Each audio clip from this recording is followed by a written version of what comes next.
निवडणुकीत पैशांचं वाटप करणं लोकशाहीची हत्या. सावंतवाडीत एका मतासाठी 15,000 रुपये. दीपक केसरकरांचा भाजपवर गंभीर आरोप. मित्र म्हणून सोबत घेऊ, पण कुणी भाजपचा बाप होऊ नये. गणेश नाईकांचा शिवसेनेला इशारा. निवडणुकीत पैशांचा धूर, पैशांच्या थैल्या खुल्या. शेतकऱ्यांकडे पाठ. राज्यकर्त्यांना सत्तेचा माज.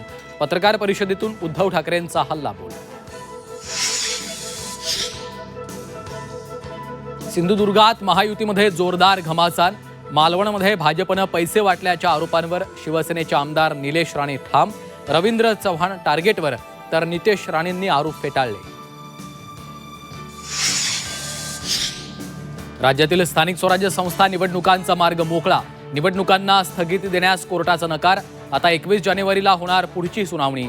50% आरक्षणाच्या मर्यादेतच निवडणुका घेण्याचे निर्देश.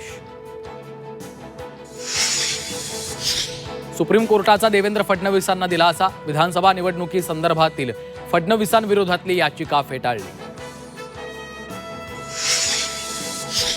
हिंगोलीचाच आमदार लबाड लांडगा. 20 कोटी रुपयांचा बंगला कसा उभारला?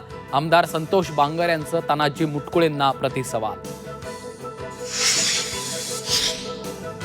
शिवसेनेचे आमदार अमोल खताळांची व्यापाऱ्यांना धमकी. ऑडिओ क्लिप व्हायरल झाल्यानं संगमनेरमध्ये खळबळ. झी 24 तास ऑडिओ क्लिपची पुष्टी करत नाही.